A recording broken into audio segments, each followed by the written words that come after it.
Así que bueno, vamos a empezar por supuesto con una oración, pidiéndole al Señor que nos guíe, que nos ayude a entender lo que tiene para nosotros y también que nos dé el tiempo. Jorge, ¿te animas a orar? Gracias, Padre Celestial, por este día, Señor. Gracias por un día más de vida, Señor. Ponemos en tus manos, Señor, esta reunión que vamos a empezar, Señor, para escuchar y aprender más sobre tu palabra, Señor. Te pedimos todo esto en el nombre del Señor Jesús. Amén. Amén. Amén. Bueno, hoy nos toca la biografía de José el patriarca, ¿sí? La mayoría de nosotros sabemos muy bien esta historia desde que somos muy pequeños, se la enseñamos a los niños, a José como un ejemplo de integridad, de fidelidad a Dios, de honestidad, de entrega, de sumisión, de muchas cosas, ¿no? Y desde pequeños en la escuela bíblica aprendemos de su vida.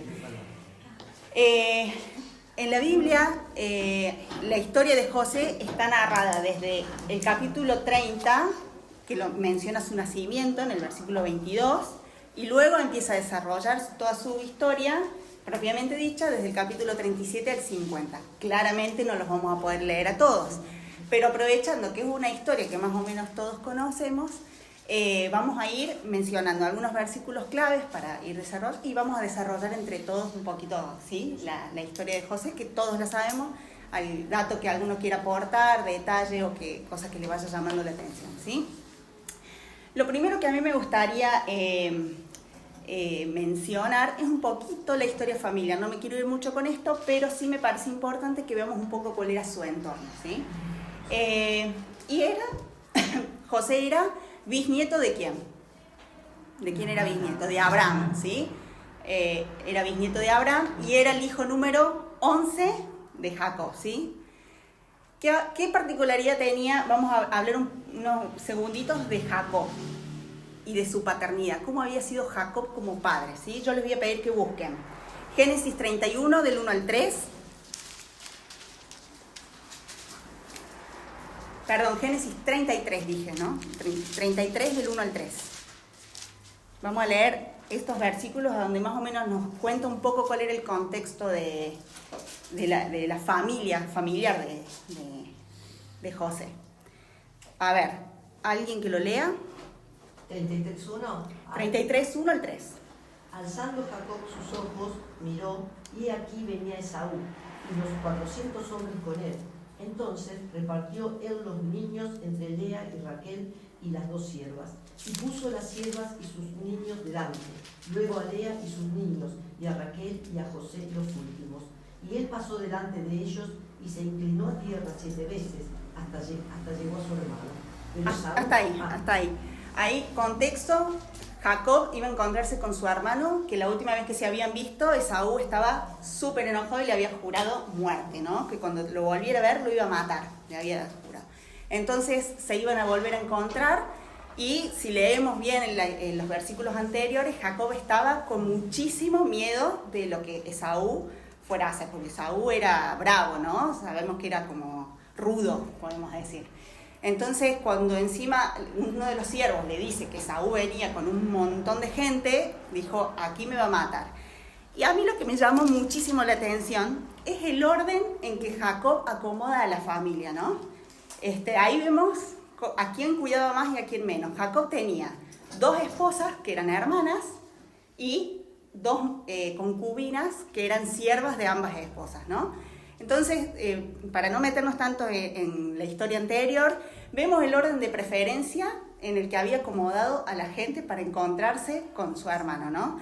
Primero a las siervas con sus hijos, después a Lea, que era la esposa que le habían, digamos, impuesto, que él no había elegido, a esa esposa con sus hijos, y por último había puesto a Raquel con José, que todavía no había nacido Benjamín, el hijo más chico, al último como cuidados por...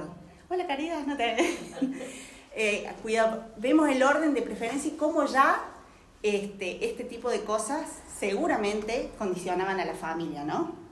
Después, en los versículos 34 al 25, 34, 25 al 31, capítulo 34, lo voy a leer yo, pero sucedió que el tercer día, cuando sentían ellos el mayor dolor, voy a un poquito, en una de las ciudades habían, los hombres habían violado y abusado a una de las hijas mujeres de Jacob, entonces sus hermanos quieren tomar venganza, ¿no? Entonces les tienden una trampa a los ciudadanos, ¿no? Los hacen circuncidar, como ofreciendo un trato. Le dice, bueno, si ustedes quieren que nos llevemos bien, se tienen que circuncidar. Entonces, bueno, los hombres aceptan, hacen la circuncisión, y dice que al tercer día, cuando estos hombres estaban en plena recuperación, dice, sentían el mayor dolor, 2 de los hijos de Jacob, Simeón y Leví, hermanos de Dina, tomaron espada y aprovecharon que todos estaban débiles, con fiebre, y los mataron a todos. Hicieron una carnicería. Y los demás hijos aprovecharon la oportunidad y se llevaron los motines de la ciudad y todo.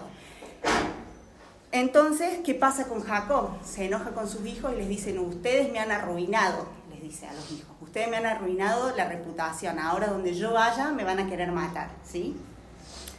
Y los hijos le dicen como que no importa, porque ellos tenían que vengar la vida de su hermana. Y por último, en el capítulo 37, versículos 1 al 4, aquí empieza propiamente la historia de José. Y vamos a ver las primeras características de su biografía particularmente. Ahora sí, estos sí los vamos a leer. Capítulo 37, del 1 al 4, el que lo pueda leer. Habitó Jacob en la tierra donde había morado su padre, en la tierra de Canaán. Esta es la historia de la familia de Jacob. José, siendo de edad de 17 años, apacentaba las ovejas con sus hermanos. El joven estaba con los hijos de Dina y con los hijos de 5 mujeres de su padre. E informaba José a su padre la mala fama de ellos. Llamaba a Israel a José más que a todos sus hijos, porque lo había tenido en su vejez, y le hizo una túnica de diversos colores. Y viendo sus hermanos que su padre lo amaba más que a todos sus hermanos, le aborrecían y no podían hablarle pacíficamente.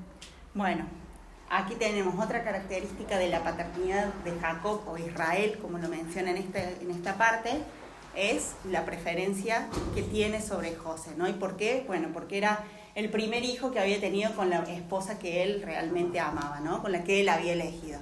Entonces era como un amor que por lo general era más normal que lo tuvieran por el primogénito, ¿no? Y el tipo de presente que le hacía y todo, era más común que lo recibiera un hijo primogénito que el 11avo, ¿no? Era como una cosa súper extraña.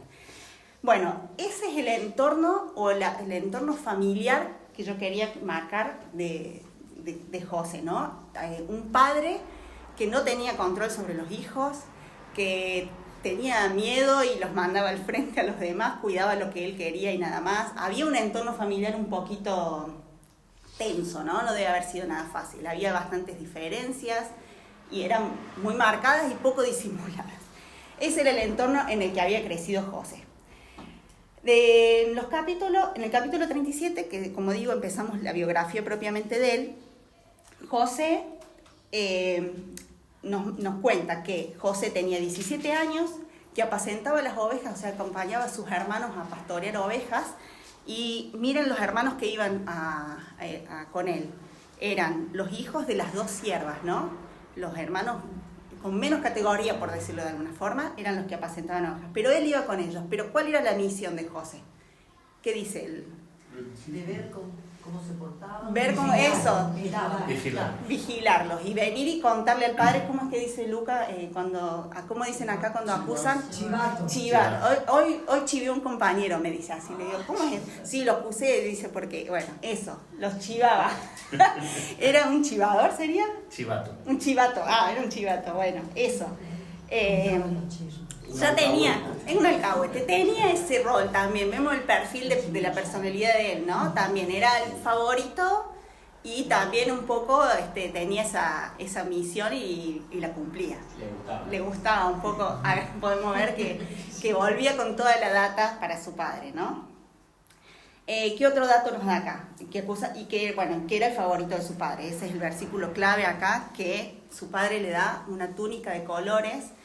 Y no era que los demás no tuvieran túnicas, pero la túnica de color era un símbolo de la realeza, ¿no? Entonces, cuando su padre le da una túnica de colores a él, que por lo general también era un regalo que podía llegar a recibir un primogénito, con la bendición y toda la recibe él, que no tenía ningún sentido que la recibiera. Entonces, todo eso generaba, que dice la Biblia, que lo odiaban, y a mí me llamó la atención que no podían hablar pacíficamente con él. O sea, era un constante maltrato, ¿no? Seguramente se referían a él todo el tiempo de mala manera, y esa era la forma en la que él vivía. Pero él se refugiaba en que era el favorito, en su papá, y bueno, y era su vía de escape.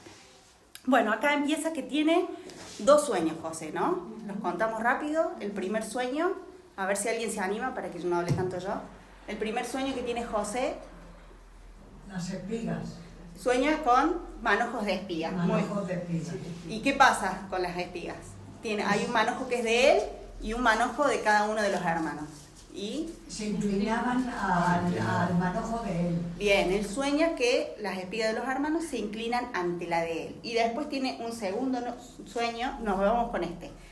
El primer sueño, y él va y lo cuenta. Lo cuenta. Bueno, hay varios criterios sobre esto. Algunos dicen que era altanero y que por eso iba y lo contaba. Otros hablan desde la inocencia de un chico de 17 años que tenía un sueño extraño y lo contaba.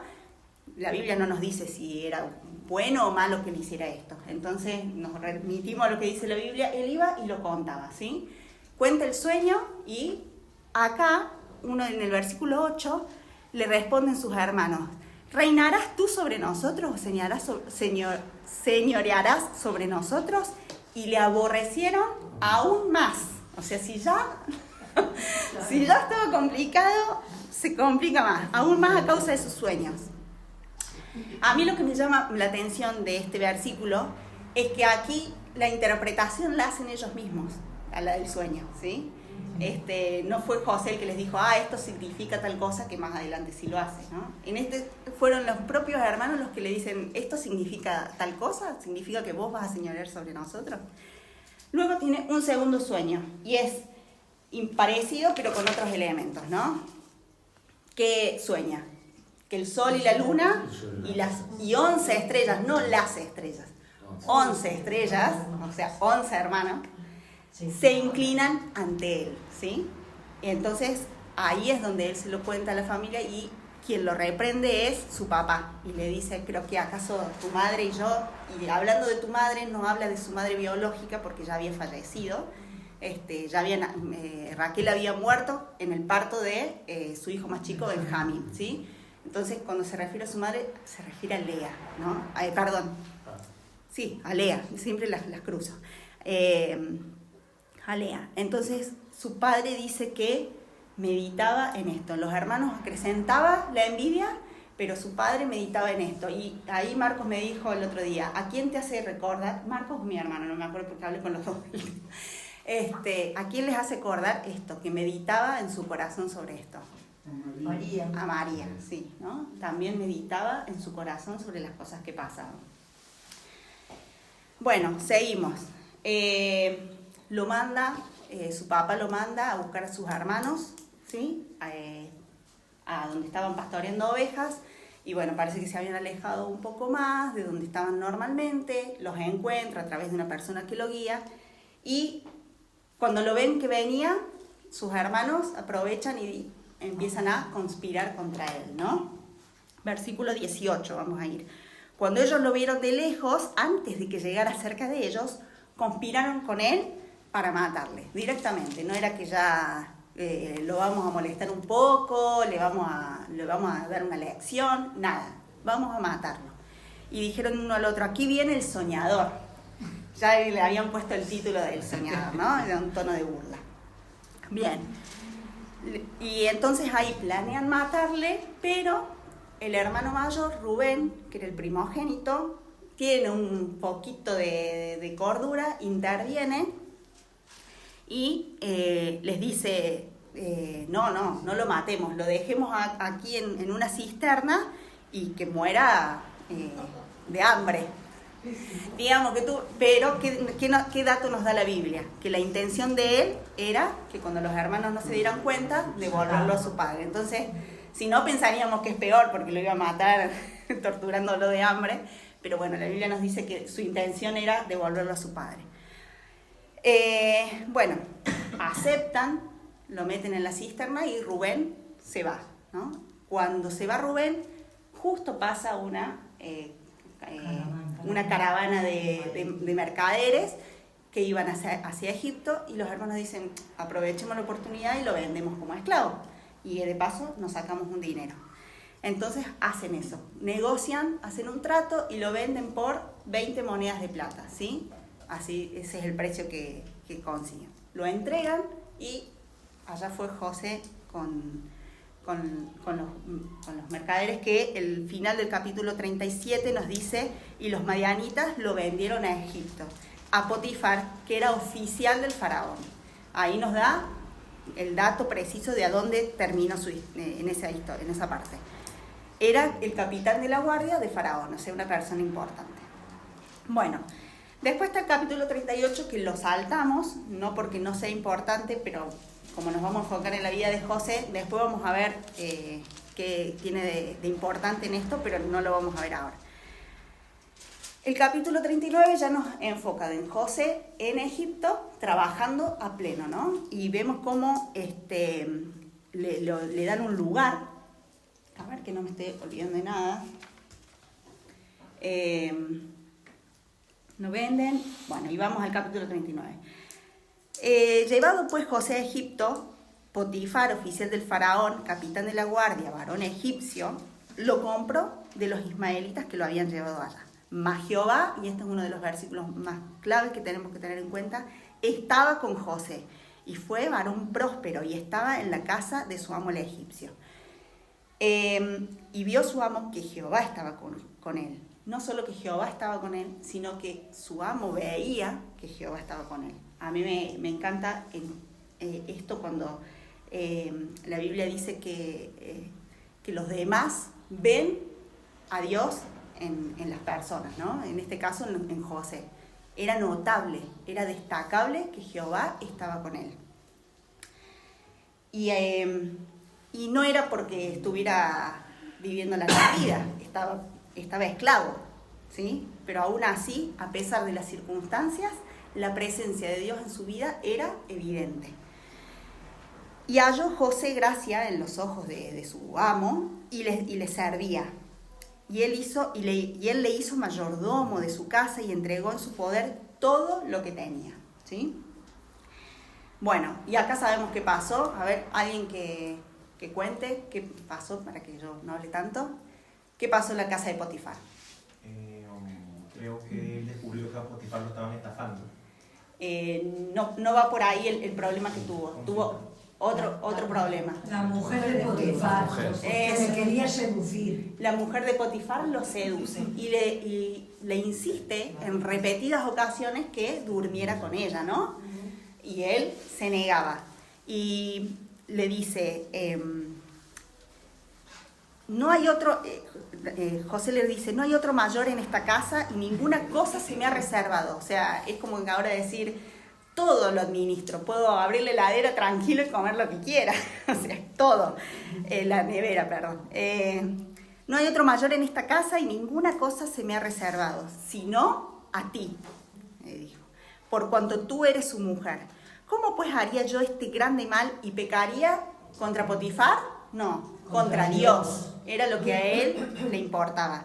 Sí, obviamente, pecar contra su amo era importante, pero su mayor preocupación era no fallarle a Dios. Pero ella dice, hablándole cada día, y no le insistía y le insistía. Un día, ¿qué hace? Aprovecha que se quedan solos, ella, y le arranca la ropa, ¿no? Y la Biblia lo cuenta bastante detallado. Si quieren leer una buena novela, tienen que leer la vida de José, porque uno empieza y dice, wow, ¿qué pasó acá? Cuando vio y ella asió su ropa, diciendo, duerme conmigo. Entonces él dejó su ropa en las manos de ella y huyó, y salió. Cuando ella vio que le había dejado su ropa en sus manos y había huido fuera, llamó a la casa y les habló diciendo, mirad, nos ha traído un hebreo para que hiciese burla de nosotros. Vino él a mí para dormir conmigo. Le dio la vuelta. Le dio la vuelta a la torta. Dio la vuelta a la historia, ¿sí? Y lo decía a los gritos, o sea, armó una escena de histeria, ¿no? Y viendo que yo alzaba la voz y gritaba, dejó junto a mí su ropa y huyó y salió. Y ella puso junto a sí la ropa de José hasta que vino su señor y entonces le habló ella las mismas palabras y le dijo a su esposo que José había intentado abusar de ella. Entonces sucedió que cuando el amo escucha esto, lo encarcela.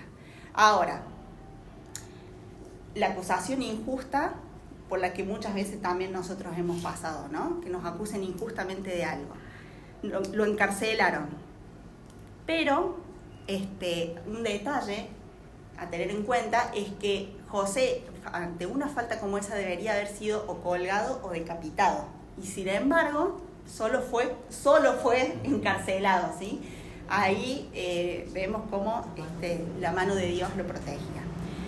Y el versículo 21 dice, pero Jehová, vuelve a insistir, estaba con José y le extendió su misericordia y le dio gracia en los ojos del jefe de la cárcel. O sea, a donde él iba, sin importar las circunstancias que fueran, estaba preso y sin embargo el Señor se encargaba de dar gracia y de que él estuviera en las mejores condiciones. No necesitaba atender el jefe de la cárcel cosa alguna de las que estaban al cuidado de José, porque Jehová estaba con José y lo que él hacía, Jehová lo prosperaba. Aquí también lo que siempre destacamos de José es que a pesar de las circunstancias, él era eficiente, servidor, fiel, y hacía, no estaba quejándose de su situación, sino que a pesar de su situación, él era íntegro en lo que hacía. Bueno, estaba preso, ¿no? Hallaba gracia, era digno de confianza, era íntegro. Es decir, que las circunstancias no lo dominaban, ¿sí? Cosa que a mí, por ejemplo, no me pasa. Me pasa bastante seguido que sí me domina. Pasamos al capítulo 40, donde a José le vuelve a surgir un tema relacionado con los sueños. Resulta que, estando prisionero, de compañeros de prisión, tenía a dos personajes que habían sido descubiertos en un real crimen, digamos, habían planificado matar a Faraón, entonces estaban presos. Eran el copero del rey y el panadero, ¿sí? Ellos estaban presos ahí con José y un día tienen cada uno un sueño, ¿sí? Vemos el versículo 4 que dice, y el capitán de la guardia encargó de ellos a José y él les servía y estuvieron días en la prisión. Y ambos, el copero y el panadero del rey de Egipto, que estaban arrestados en la prisión, tuvieron un sueño, cada uno su propio sueño en una misma noche, cada uno con su propio significado. Vino a ellos José por la mañana y los miró. Y he aquí que estaban tristes. Otro detalle que a mí me gusta. José vino y los miró y se dio cuenta que estaban tristes y le preguntó a aquellos oficiales de Faraón que estaban con él en la prisión de la casa de su señor diciendo, ¿por qué parecen hoy mal vuestros semblantes? Otra fortaleza que a mí me gusta reconocerle a José es esa, que a pesar de las circunstancias también observaba a los demás, ¿no? Y también estaba pendiente de las necesidades de los demás. Y a mí nos pasa muchas veces que estamos tan sumergidos en nuestra propia desgracia o en nuestra propia situación que nos olvidamos de mirar a los demás y nos pasan por el lado personas tristes, con necesidades, todo, pero nuestro problema nos tiene así. Aquí José, parte de que Jehová estaba con él, era que tenía la capacidad de además mirar a los demás y les pregunta, ¿qué les pasa? ¿No? Entonces los dos estaban tristes porque habían tenido esos extraños sueños, los dos en una misma noche, y no entendían por qué. Entonces José les dice que se lo cuenten, que él los va a interpretar. Y ellos les dijeron, hemos tenido un sueño y no hay quien lo interprete. Entonces les dijo José, ¿no son de Dios las interpretaciones? Contádmelo ahora, ¿sí? Y bueno, ahí también José reconociendo que era Dios el que le daba esa capacidad de interpretación, no se auto glorificaba con que decime yo puedo decirte lo que significan. Él sabía que Dios le podía dar la capacidad de interpretar los sueños. Entonces le cuentan los sueños. Vamos rápido a los dos sueños que son parecidos también. El jefe de los coperos contó su sueño y le dijo, yo soñaba que veía una vid delante de mí y en la vid 3 sarmientos, y ella como que brotaba y arrojaba su flor, viniendo a madurar sus racimos de uva, y que la copa de Faraón estaba en mi mano, y tomaba yo las uvas y las exprimía en la copa de Faraón, y daba yo la copa en mano de Faraón. Y le dijo José, esta es su interpretación, los 3 sarmientos son 3 días, y al cabo de 3 días levantará Faraón tu cabeza y te restituirá en tu puesto. Y le darás nuevamente a Faraón la copa en su mano, como solías hacerlo cuando eras copero. ¿Y qué le dice ahí José? Acuérdate de mí, dice, cuando estés ahí. Dice, acuérdate de intervenir por mí. Y a mí me hace pensar en que a pesar de que uno puede decir, bueno, estaba bien, lo habían puesto delante como encargado de todo, lo trataban bien, pero aún así él estaba necesitado de salir de ese lugar. Sabía que no era a donde iba a terminar su vida. Entonces sigue el panadero contando su sueño. Entonces le dice, el panadero dice, también yo soñé que veía 3 canastillos blancos sobre mi cabeza, y en el canastillo más alto había toda clase de manjares de pastelería de Faraón, y las aves las comían del canastillo sobre mi cabeza. Y José le dijo, esta es tu interpretación. Los 3 canastillos son 3 días también. Al cabo de 3 días quitará Faraón tu cabeza de sobre ti. O sea, directamente le dijo, en 3 días te van a matar. Bueno, ¿qué pasa? 3 días y se cumplen las 2 interpretaciones que José hace, ¿no? Pero ¿qué dice al final del capítulo 40? Que bueno, que el copero fue restituido a su puesto, el panadero fue colgado, dicen, ¿sí? Si no me equivoco, fue colgado, sí. ¿Y qué pasó con el copero? Alguien que lea el versículo 23. Y el jefe de los coperos no se acordó de José, sino que le olvidó.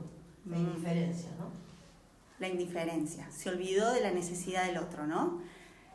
Pero Dios no se había olvidado. Se había olvidado una persona. Un humano se había olvidado. La confianza de José no estaba puesta sobre él, sino sobre Dios. Entonces las personas pueden olvidarse de nosotros, pero no Dios, ¿sí? Empieza el capítulo 31 diciendo que pasaron 2 años. ¿Qué dije?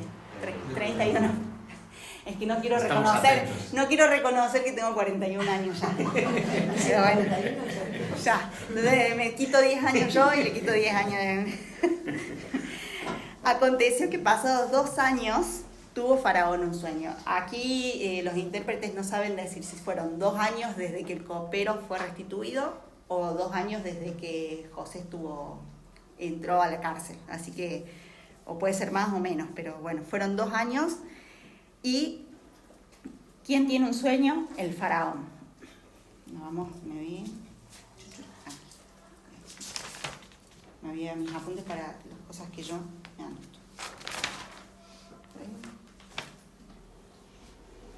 Que empieza la otra. Bueno, Faraón tiene 2 sueños, ¿sí? Nadie se los puede interpretar. De hecho, a mí lo que me llama la atención mucho siempre en esta historia es que él dice que tiene los 2 sueños y los cuenta primero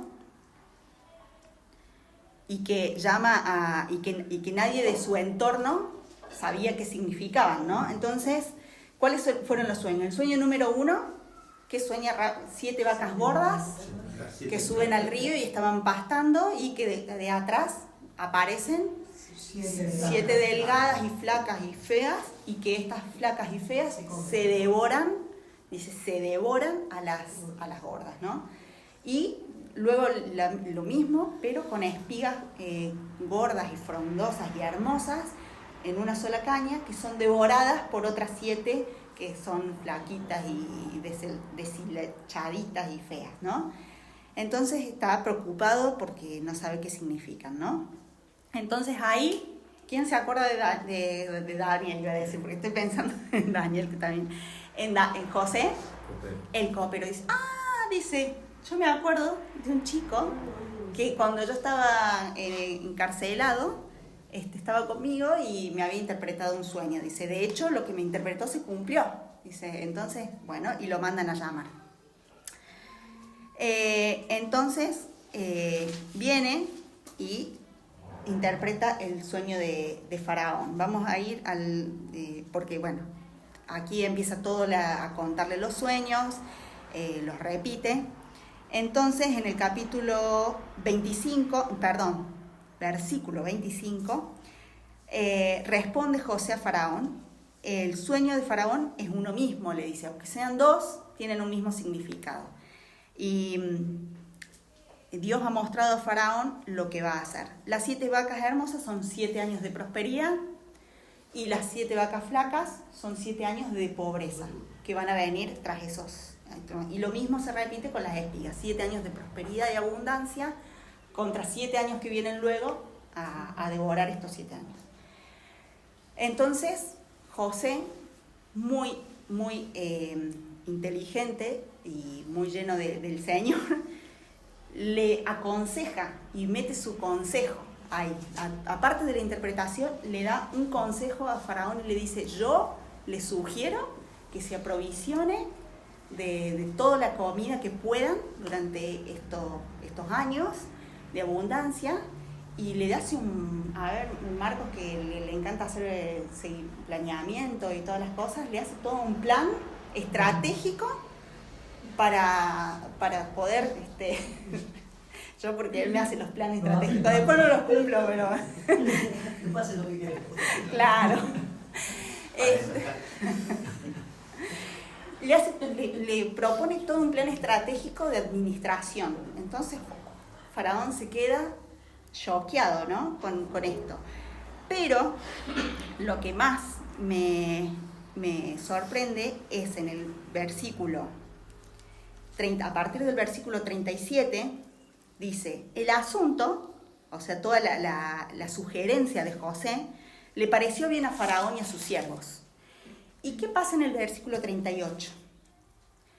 Faraón dijo a sus siervos, ¿acaso hallaremos a otro hombre como este en quien esté el Espíritu de Dios? Otra persona más que reconoce a Dios en José, ¿sí? Reconoce al Espíritu de Dios en José.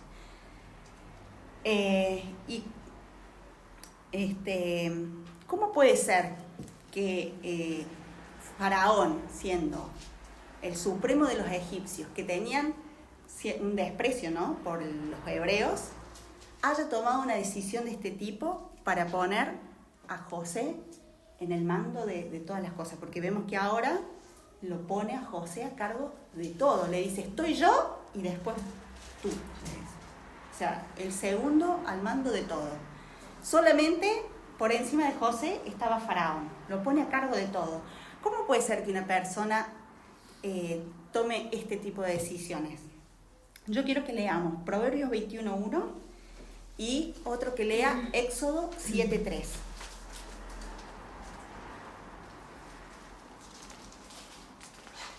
Proverbios 21:1 dice, como el repartimiento de las aguas, así está el corazón del rey en la mano de Jehová.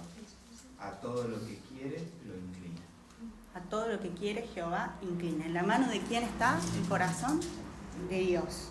¿Y qué dice, qué pasó en Éxodo 7:3? Y yo endureceré el corazón yo endureceré el corazón de Faraón y multiplicaré en la tierra de Egipto mis señales y mis maravillas.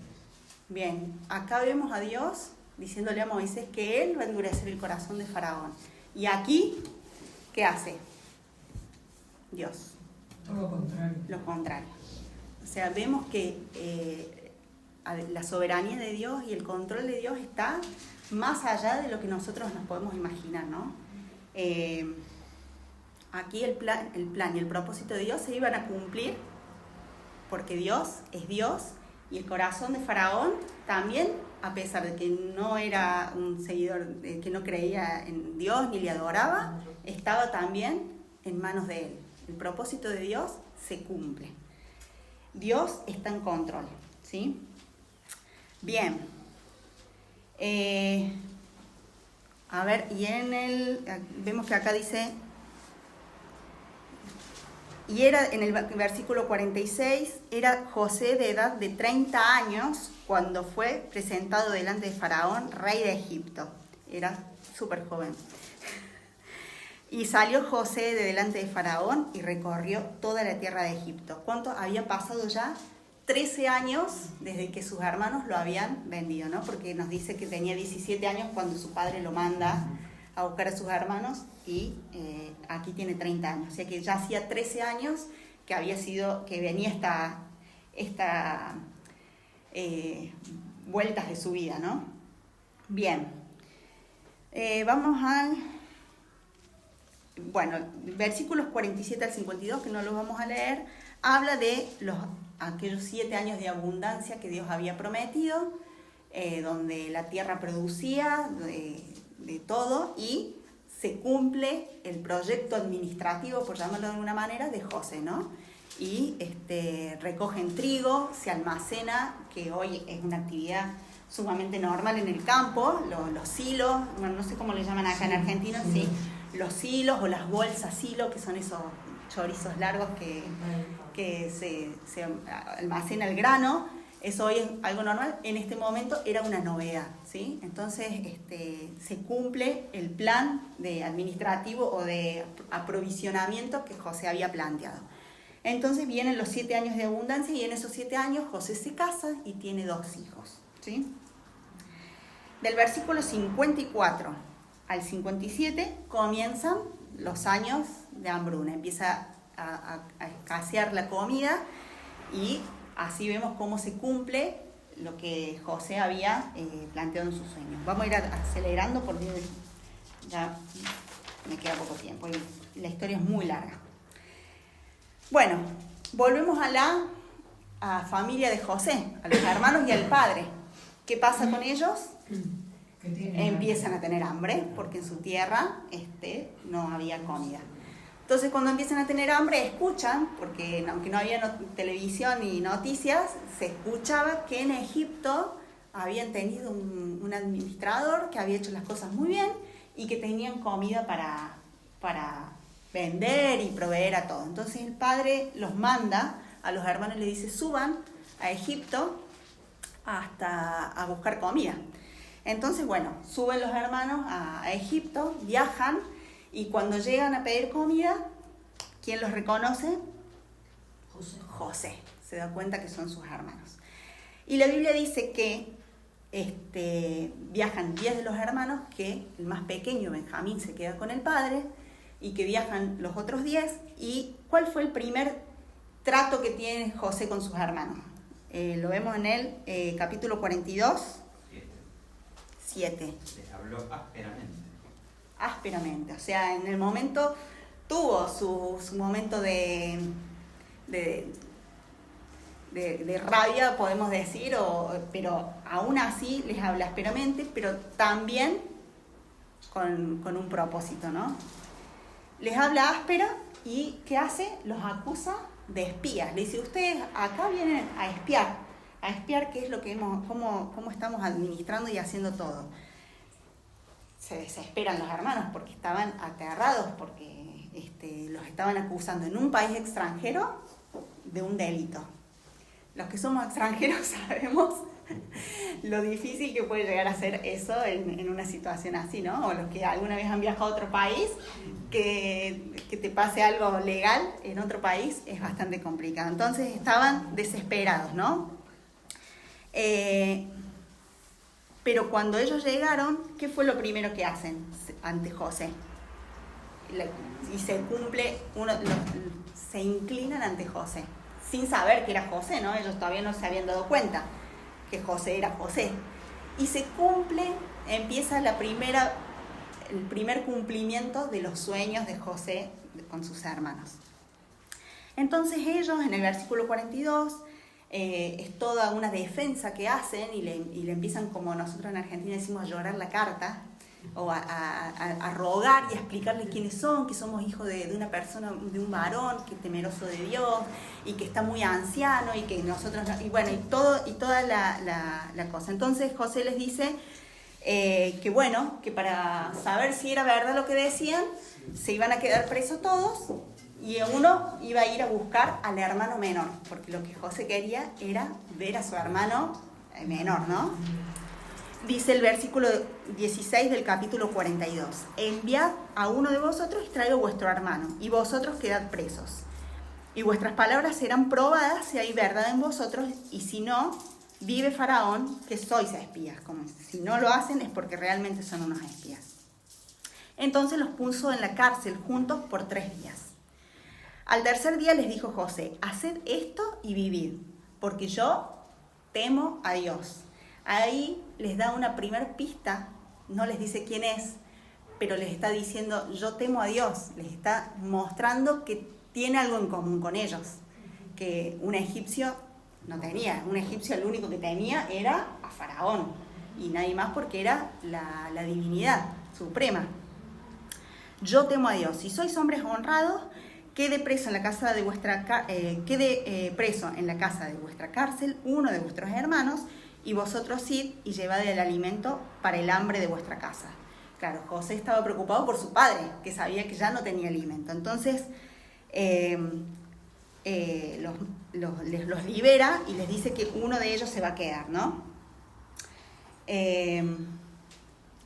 A ver, que no me quiero pasar el versículo 21.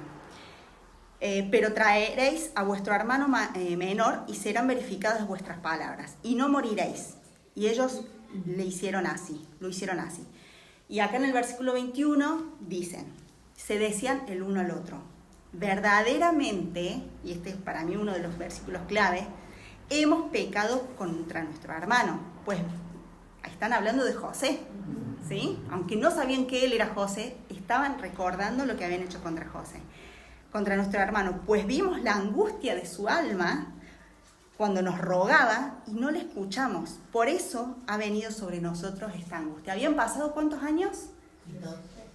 13 cuando José queda a cargo de... Y después habían pasado 7 años de abundancia, 20 años habían pasado, y aún a la primera crisis o a la primera situación que pasaron, relacionaron eso con un castigo por lo que ellos habían hecho 20 años atrás. Es decir, no habían quedado tranquilos. Su conciencia no había quedado tranquila, porque lo primero que les vino a su cabeza fue el mal que le habían hecho a su hermano. Entonces Rubén, el mayor, les respondió diciendo, ¿no les dije yo? ¿No les dije, no pequéis contra el joven? ¿No escuchasteis? Aquí también se nos demanda su sangre. Pero ellos no sabían que los entendía José, porque habían intérprete entre ellos. Y se apartó José de ellos y lloró. Y a mí se me pone la piel de gallina, porque me imagino la angustia que habrá sentido en ese momento, porque lo que él escuchó era que realmente ellos no les había dado lo mismo. No habían pasado por alto ese hecho. No era que, no les importó. Al día de hoy, su conciencia seguía carcomiéndose por eso que le habían hecho. Y se escondió de ellos y lloró. Hay algo que todavía eleva el sufrimiento, y es que aquí descubrimos que cuando lo estaban llevando, él debía estar chillándoles que por favor no les entregaran. O sea, aquí nos está diciendo el nivel de esa situación tan gorda, de esas que pasas por la vida, que se te quedan clavadas, ¿no?, dentro, ¿no? O sea, aquí digamos que coge el pico de sufrimiento mayor, el de ser abandonado totalmente, no escuchado y entregado, llorando, chillando, y él, claro, con el intérprete hablando en egipcio, pues no lo entendían muy bien, pero cuál fue el sufrimiento, ¿no?, de estas cosas que nos pasan en la vida, ¿no?, y siguen ahí presentes. Tal cual, porque acá lo dice claro. Pues vimos la angustia de su alma cuando nos rogaba, dice, ¿no?, que no lo entregaran. Bueno, nos quedan 2 minutos y la verdad que la historia le falta bastante, pero bueno, vamos a hacer un cierre acá porque vamos a terminar lo más rápido que podamos. Y bueno, después hay otra parte que yo quería que viéramos sobre la tipología de Jesucristo, pero no nos va a dar el tiempo, pero después lo voy a pasar por el grupo, ¿sí? Y lo único que voy a hacer es explicar un poco qué es y nada más. Bueno, los hermanos de José después regresan con Benjamín, lo vamos a hacer corto porque si no, regresan con Benjamín después de que lo convencen a su papá y juran que lo van a cuidar y dan garantías de vida y un montón de cosas. Vuelven con Benjamín a ver a José y en ese encuentro después José los manda de vuelta, les esconde una copa para poder hacerlos volver. Son estrategias que él usa para que ellos tengan que volver. Entonces cuando encuentran la copa de José en el saco de Benjamín, dicen, bueno, Benjamín tiene que volver a ser enjuiciado porque se ha robado algo. Entonces los hermanos se desesperan, le vuelven a rogar a José que los perdone, que otro da la vida por ellos. Y también ahí es clave el cambio en la actitud y sobre todo en la actitud de quién. Los hermanos. Sí, pero hay uno de los hermanos, Judá. Como Judá, por eso yo no quería leer el capítulo 38, pero como Judá había vivido una vida desordenada, ¿sí? y le había importado poco su padre en un principio, y cómo termina ofreciendo su propia vida a cambio de que su padre no muera de angustia, ¿sí? Cómo Dios había transformado su corazón, ¿no?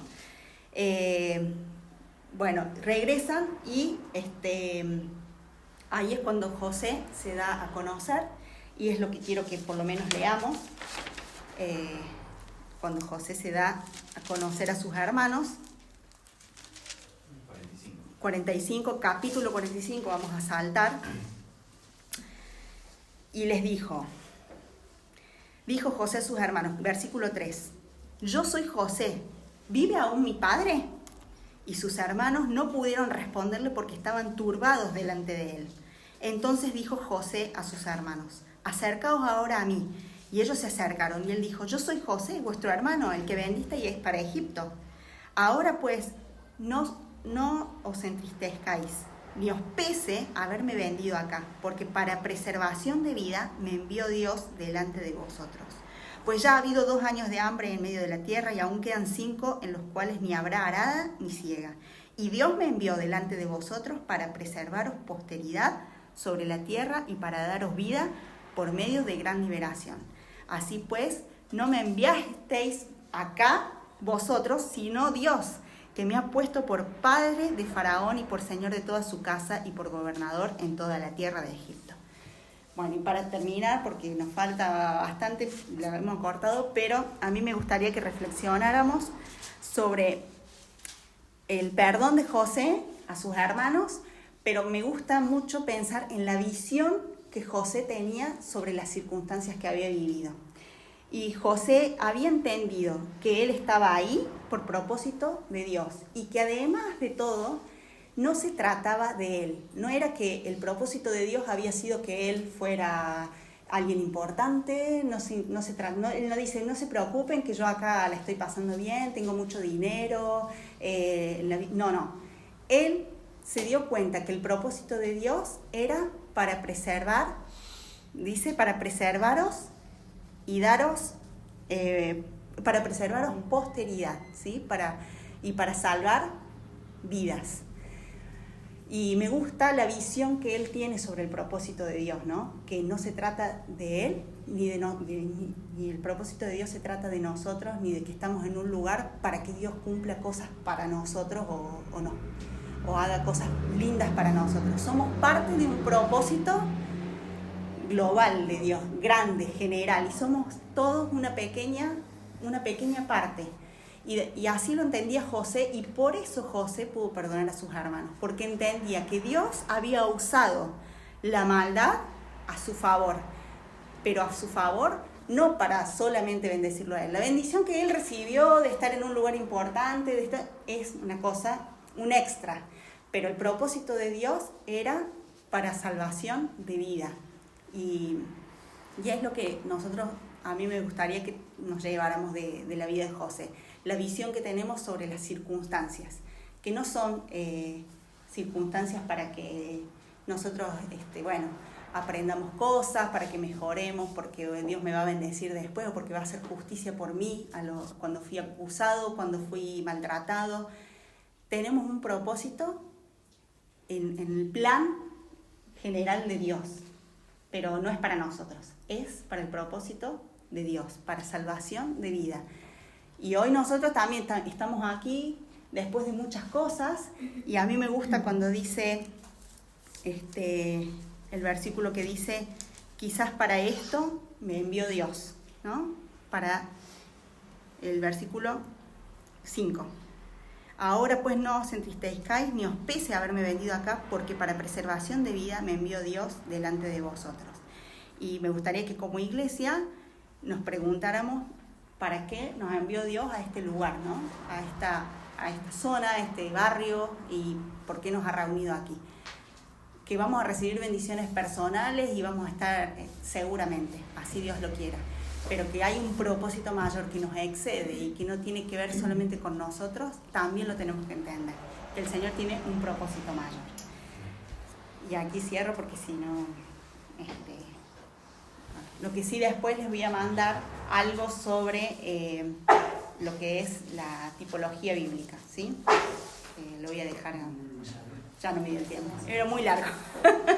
Bueno.